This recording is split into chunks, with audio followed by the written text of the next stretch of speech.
que é o que nós estamos precisando muito, muito mesmo. Negar os seus interesses políticos, né? Os interesses da sociedade, né? E buscar ali o seu milagre, buscar ali a sua restauração, a sua transformação, mas é preciso deixar algumas coisas de lado, né? Para que possa acontecer isso. Exatamente isso que acontece hoje. A palavra de Deus diz: quem confessa e deixa alcança a misericórdia. Exato. Então é a aparência que impede das pessoas confessar, deixar e alcançar a misericórdia de Deus. Falta, porque a aparência prende ele. Eu vou me expor demais. Eu tenho um cargo grande, eu tenho isso, eu tenho aquilo, eu vou me expor, eu vou passar vergonha. Mas é melhor passar vergonha aqui para chegar lá no dia do juiz de Deus lá, a vergonha ser maior e a eternidade ser mais sofrimento. Então é melhor passarmos vergonha aqui, para que lá no dia o Senhor nos reconheça, né? Que reconhecemos que erramos e confessamos e deixamos nossos pecados.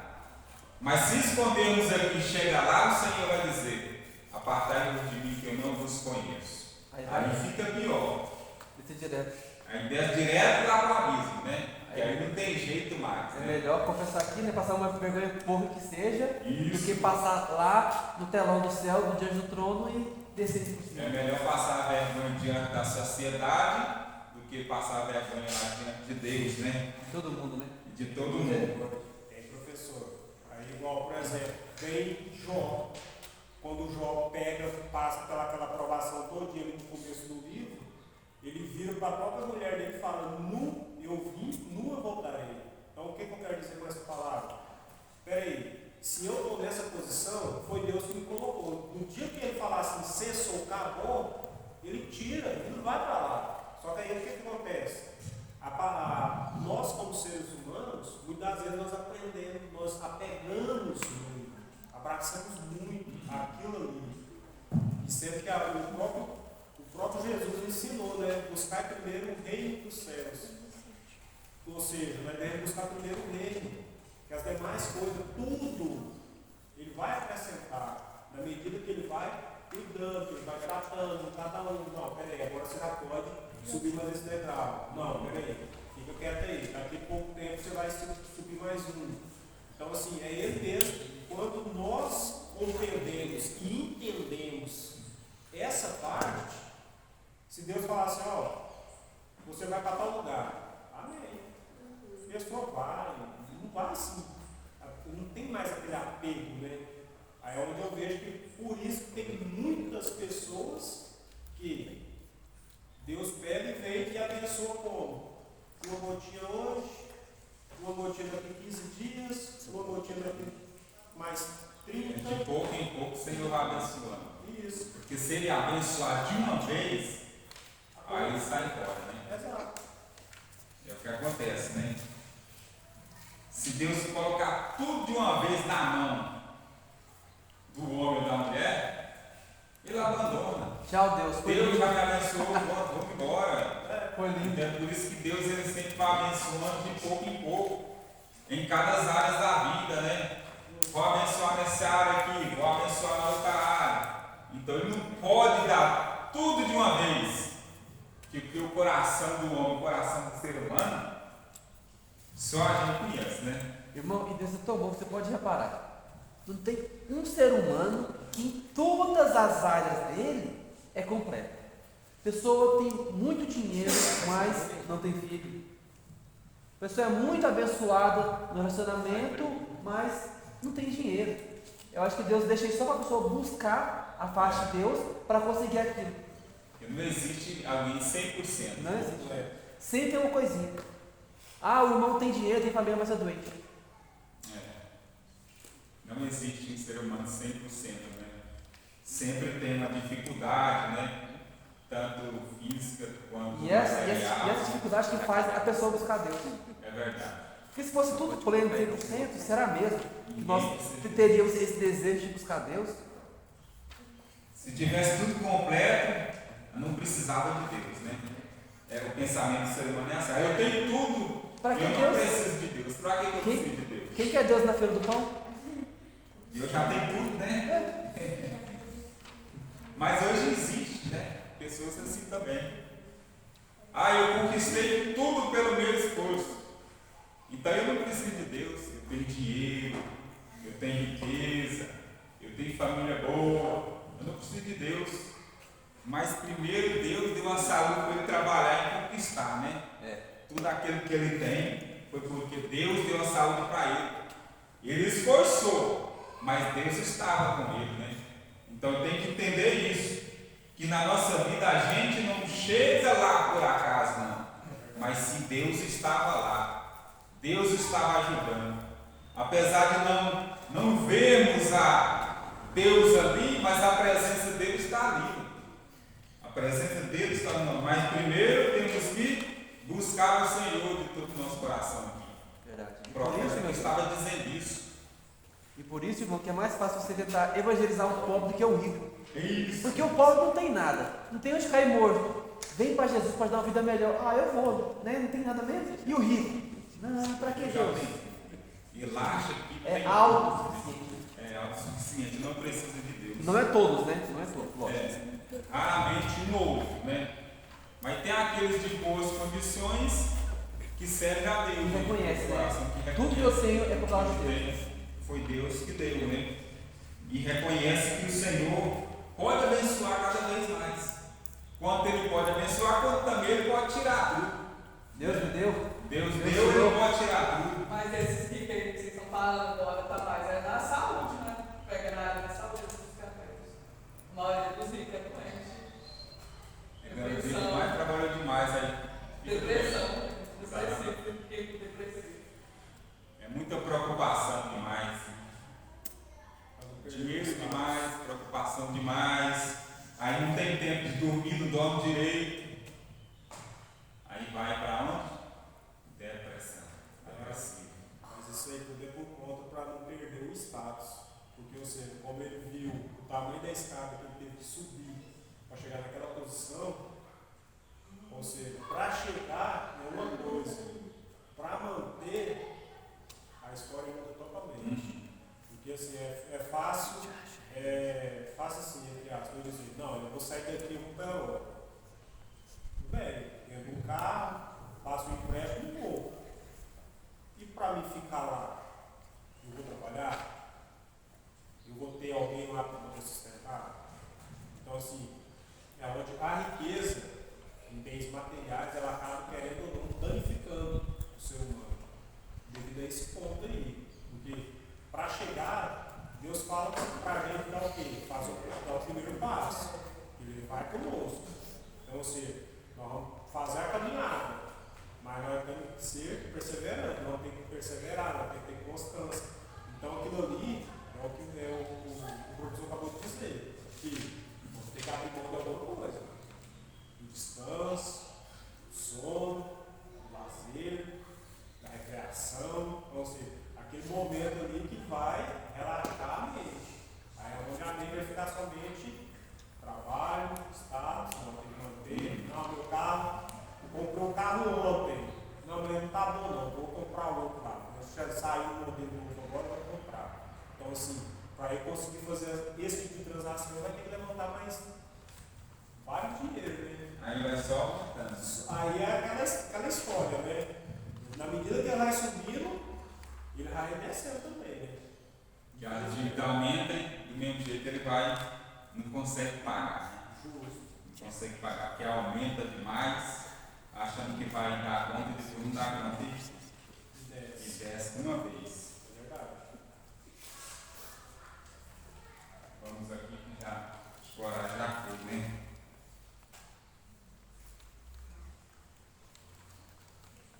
Vamos para o lado 2. Não acaba. Eu vou fazer uma pergunta para os irmãos. A profecia de Amós aqui no cenário em que ele vivia foi direcionada para quem? Para os judeus. Só para o povo de Israel?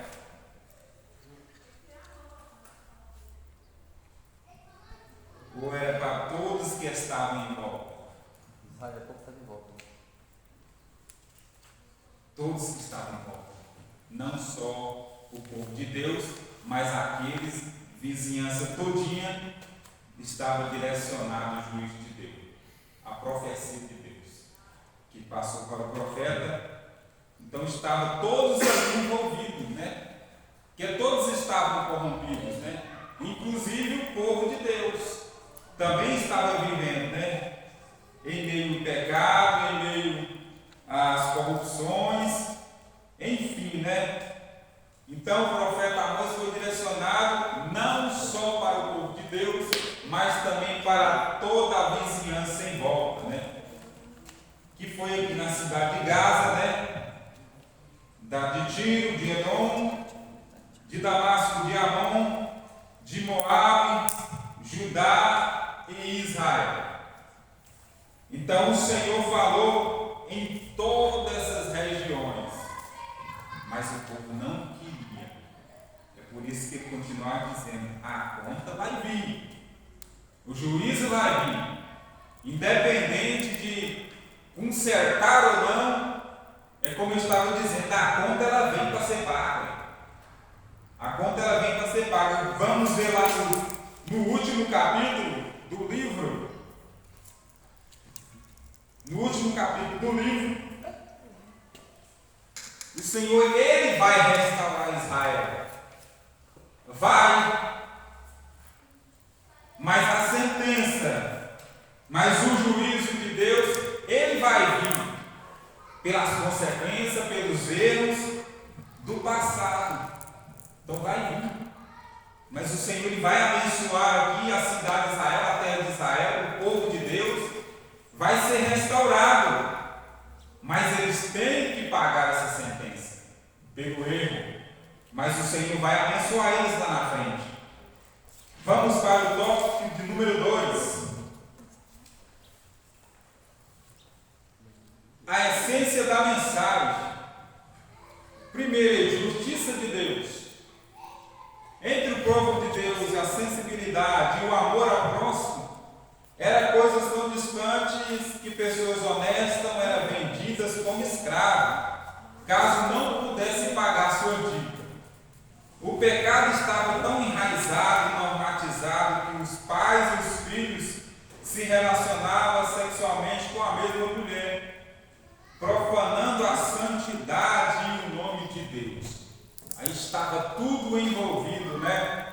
Estavam todos em pecado e não queria reconhecer o seu erro. Aí está uma diferença, né? Aquele que reconhece o seu erro e confessa, aquele que não reconhece o seu erro e acha que está certo. Então Deus coloca aqui, ó, está profanando a santidade de Deus, achando que está certo, mas está errado. Segundo aí, Deus exige retidão e justiça do seu povo. Retidão é uma conduta correta, especialmente nos lugares onde a justiça deve alcançar todas as pessoas, independente de sua classe social. Corra, porém o juízo como as águas e a justiça como o ribeiro impetuoso. Não existe retidão onde não há justiça, e a justiça sem a retidão não passa de engano.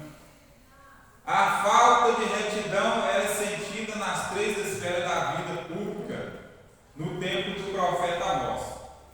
Primeiro, nos tribunais, nas classes sociais mais favorecidas e no culto a Deus.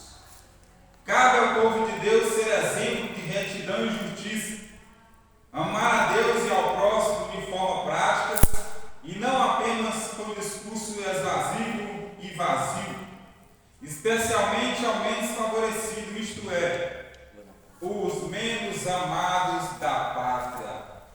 O comentador aqui ele coloca algo muito importante. A falta de retidão era sentida em 3 esferas da vida. Primeiro, a vida pública. Então, eles estavam interessados mais na vida pública do que uma vida de santidade a Deus.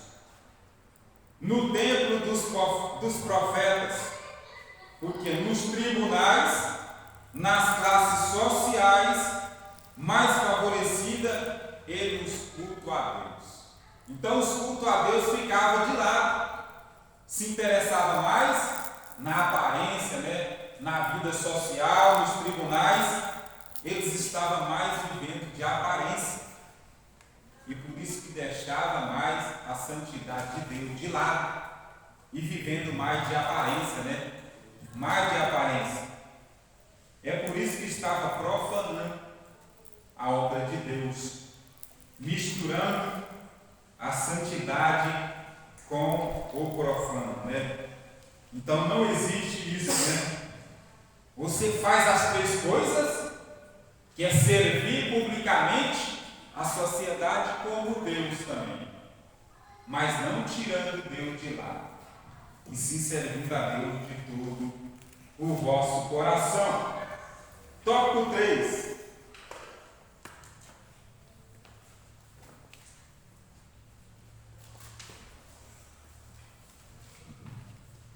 Já estamos caminhando para o final.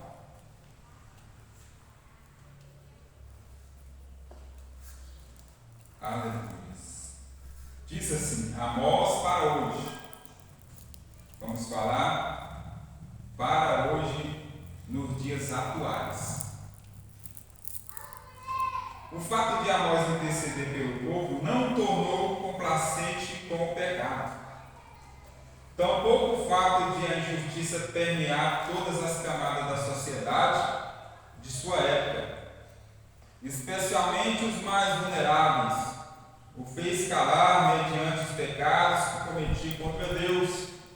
Amós não deixou de cumprir seu ministério e anunciar o iminente juízo de Deus, como forma de disciplinar o povo de Israel. Privilégio e responsabilidade. O fato de Israel ser um povo escolhido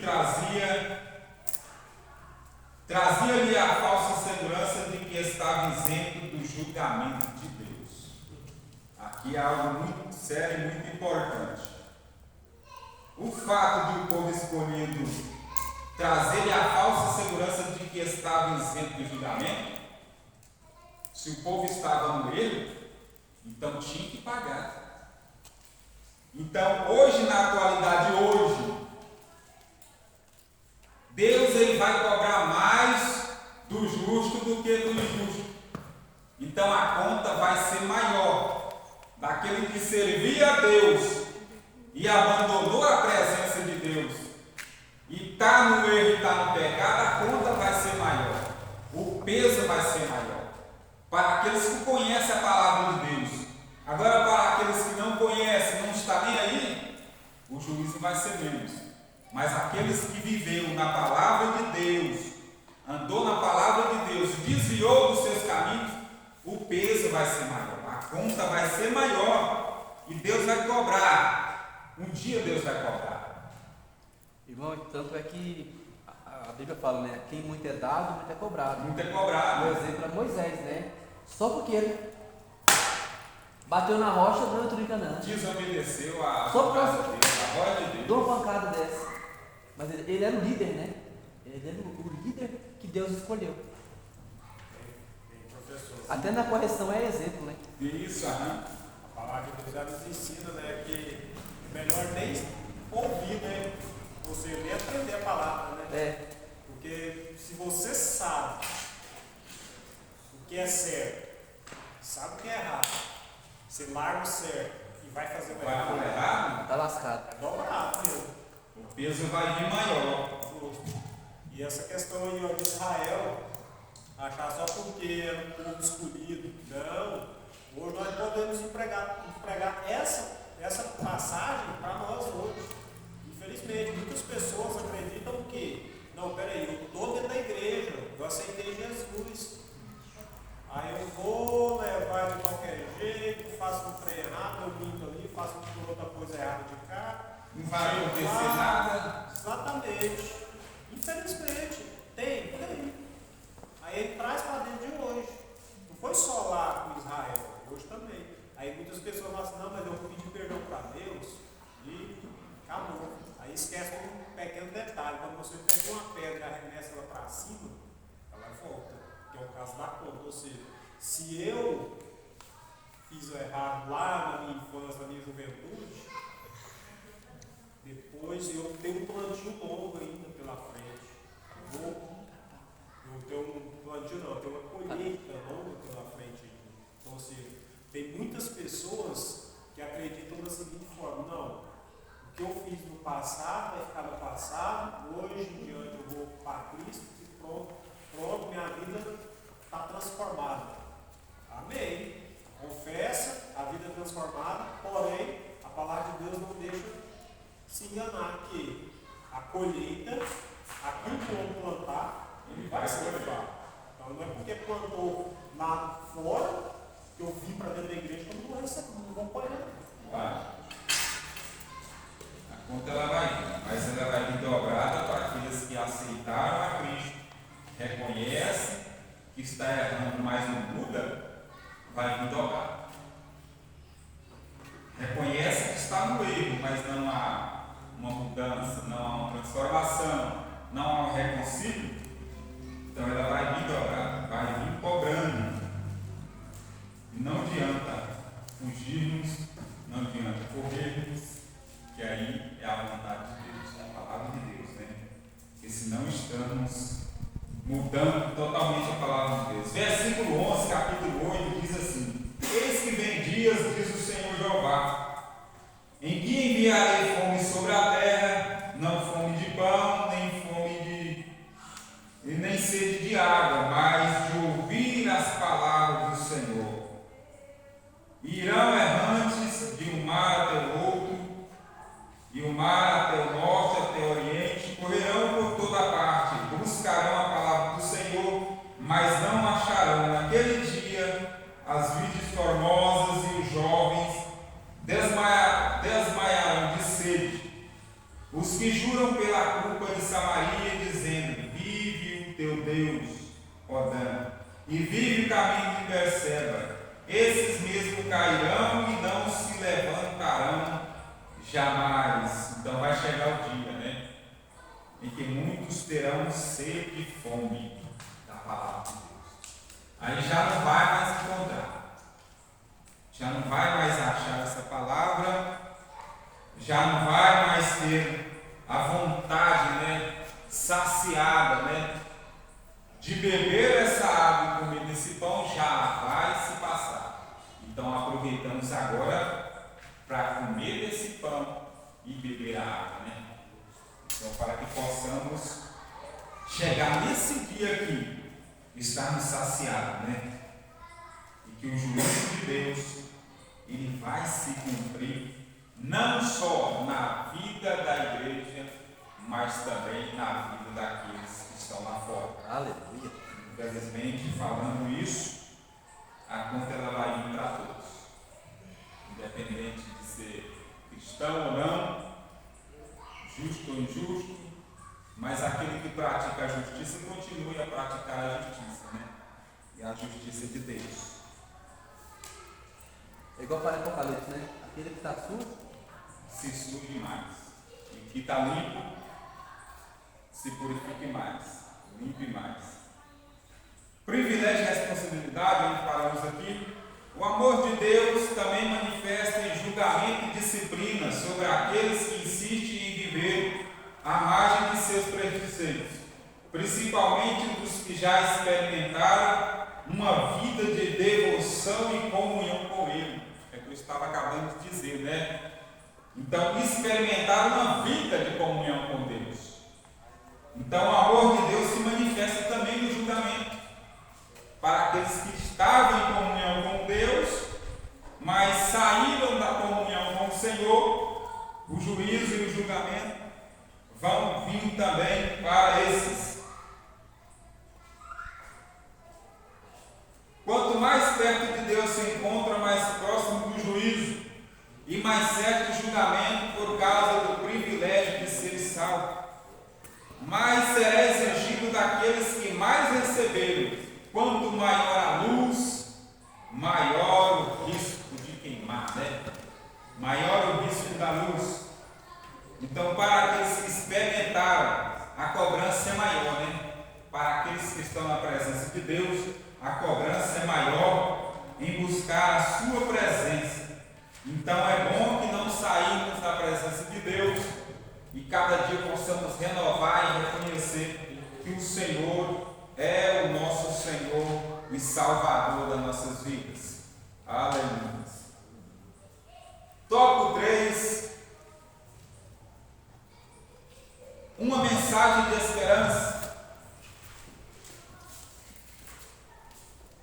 No finalzinho do livro, capítulo 9, em Amós encontramos-se muitas palavras sobre sofrimento, destruição e morte, e poucas palavras sobre otimismo e esperança. Você que leu o livro aí, é exatamente isso aqui. Poucas palavras de esperança, mas isso não invalida a mensagem final sobre a esperança de um futuro melhor. Devido aos pecados do povo, Deus mandaria seu fogo destruidor e outros castigos como juízo. Mas no final da mensagem, o profeta reforça a graça, a misericórdia e o amor de Deus, ao se referir à oportunidade de que todas as pessoas de todas as nações receberia a mensagem de salvação por meio do descendente de Davi, Jesus Cristo. Aleluia.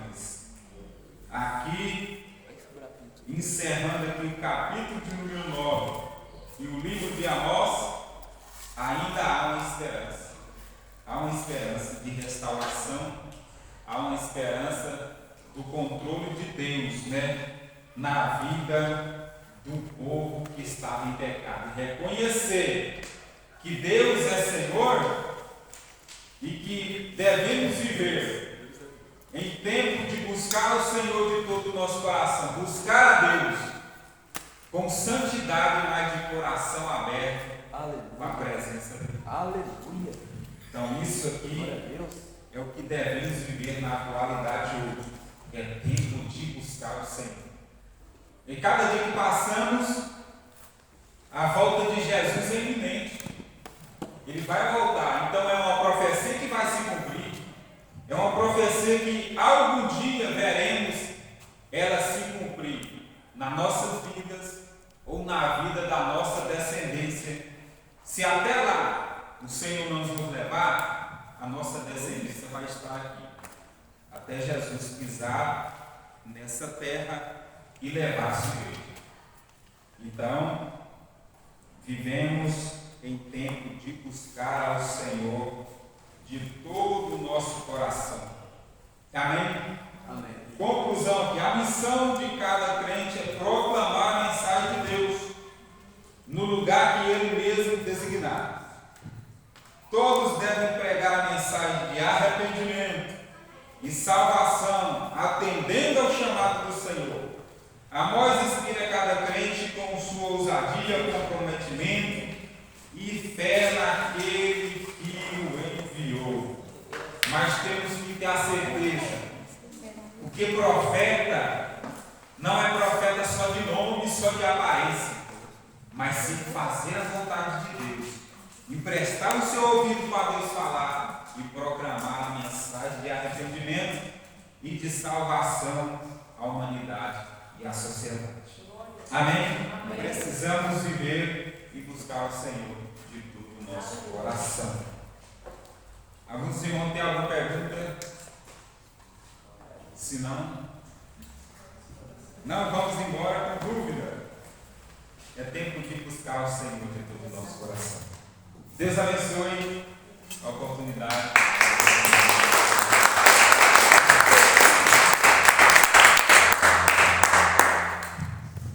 Irmão Thiago, obrigado. Foi bênção. Deus abençoe, viu? Irmão Thiago, mas no próximo trimestre eu quero subir de novo. Não sei se o seu pastor está achando ruim, né?